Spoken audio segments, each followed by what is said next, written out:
कीमत नहीं समझ में आएगी टाइम की, तब तक आप यूटिलाइज नहीं कर पाएंगे। मैं एक एग्जांपल देना चाहूँगी स्टूडेंट्स के लिए कि जब आप लोग एग्ज़ाम लिखने जाते हैं, यानी कि जब आपका कोई पेपर होता है, उसमें सिर्फ 3 घंटे आपको मिलते हैं। उन 3 घंटों में आपको 15 क्वेश्चन या जितने भी आप जिस क्लास में उसके अकॉर्डिंग जितने भी क्वेश्चन पूछे गए हैं उसके अकॉर्डिंग आपको टाइम मिलता है। तब आपका दिमाग से वही होता है कि मुझे सिर्फ 3 घंटे मिले हैं और मुझे इन 3 घंटों को यूटिलाइज करके अपने सारे आंसर्स राइट करने हैं, सारे आंसर लिखने हैं।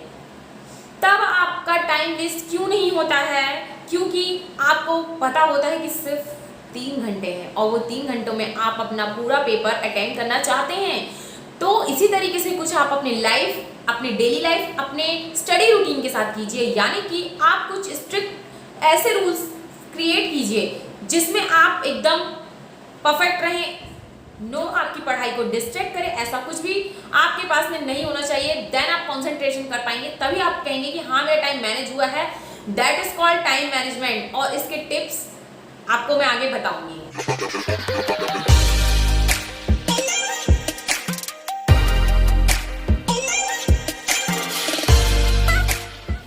Hello everyone, welcome back to my channel Rashtriya नजरिया।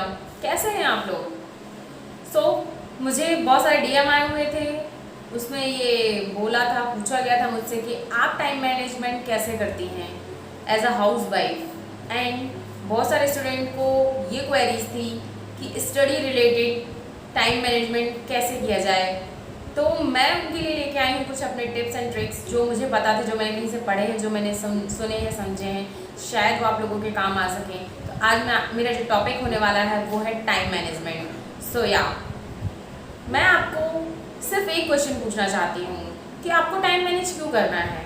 क्या आपके पास कोई गोल है?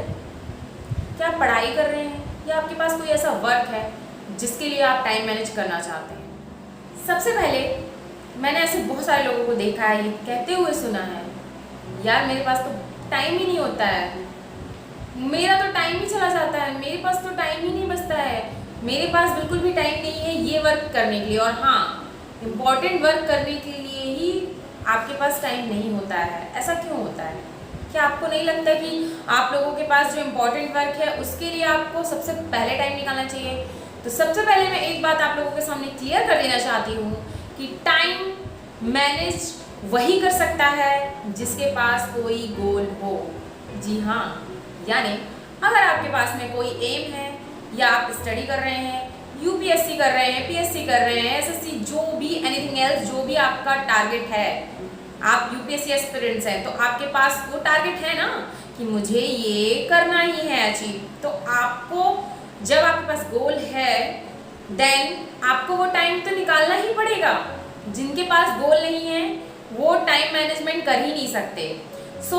मैं बेसिकली बात कर रही हूँ स्टूडेंट्स की, और अगर आप रिलेट कर पाएँ तो इसको अपनी जेन्युइन डेली लाइफ में भी इसको रिलेट कर सकते हैं कि आप क्यों रोना रोते हैं कि आपके पास में बहुत कम समय था, आपके पास टाइम ही नहीं था ये करने के लिए। तो आप ये बताइए, जो लोग ये चीज़ अचीव कर लेते हैं, क्या उनके पास में 25 आवर्स होते हैं, यानी 25 घंटे होते हैं क्या उनके पास में? नहीं, उनके पास में भी 24 आवर्स होते हैं और वो उस टाइम को मैनेज करते हैं, मुझे किस टाइम पे क्या करना है।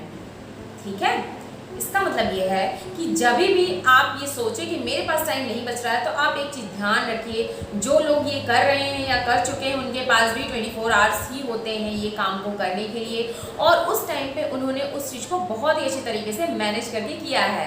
तो आप भी कर सकते हैं, इसके लिए ज़्यादा कुछ मेहनत करने की ज़रूरत नहीं होती है। सिर्फ आपको ये ध्यान में रखना पड़ेगा कि आपका वो 24 घंटे जो एक दिन का आपको रहता है, 24 घंटे में आपने क्या किया है। सबसे पहले अगर आप किसी चीज़ को करना चाहते हैं, अच्छा करना चाहते हैं, तो उसके पहले आपको उसमें एनालाइज करना पड़ेगा।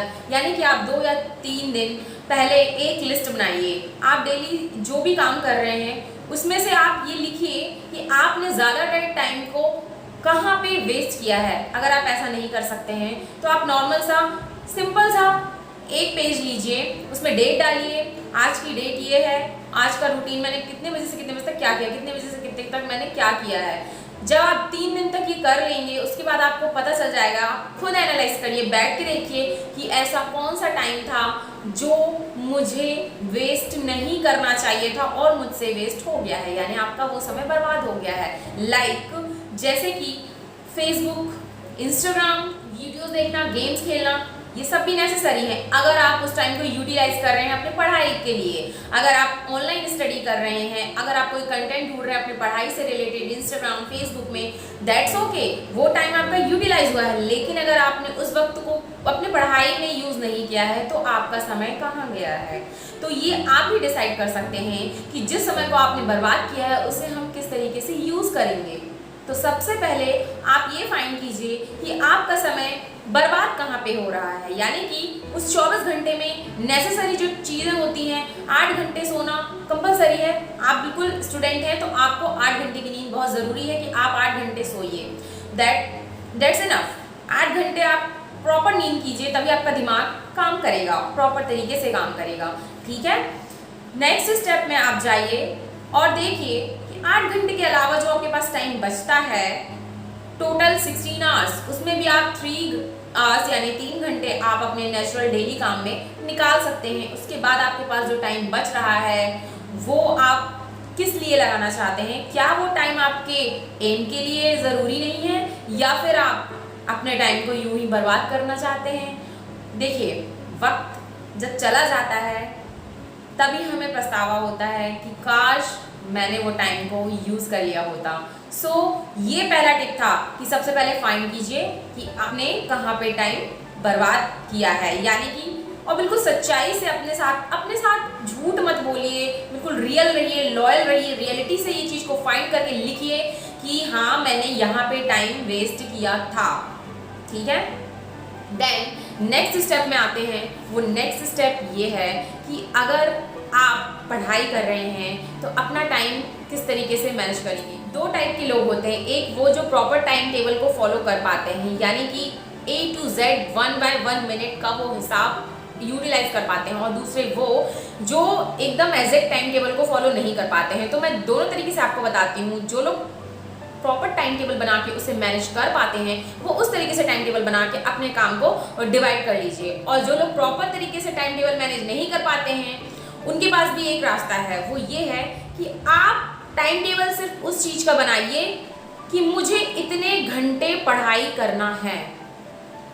ठीक है, इट मीन्स अगर आपने ऐसा कुछ टाइम टेबल बनाया है कि 7 से 8 मुझे जिम जाना है, 8 से 9 मुझे ब्रेकफास्ट करना है, 9 से 10 मुझे स्टडी करना है, और अगर आप ऐसा टाइम टेबल फॉलो नहीं कर पाते हैं तो आप एक ऐसा टाइम टेबल बनाइए जिसमें सिर्फ ये मेंशन हो कि आपकी स्टडी कितनी आवर्स होनी चाहिए, यानी एक दिन में आपको कितने घंटे पढ़ाई के लिए देने ही हैं, और उसके साथ नो कंप्रोमाइज, उसके साथ कोई भी कंप्रोमाइज नहीं होना चाहिए।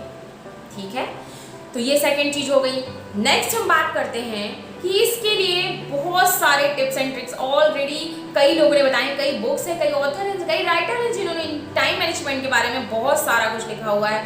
अगर आपने वो चीज़ें पढ़ी है तो ठीक है, नहीं तो मैं उस चीज़ के लिए आपको रिव्यू कर देती हूँ कि ऐसी बहुत सारी ट्रिक्स हैं जिससे आपको अपने टाइम मैनेजमेंट करने के लिए मदद मिलेगी।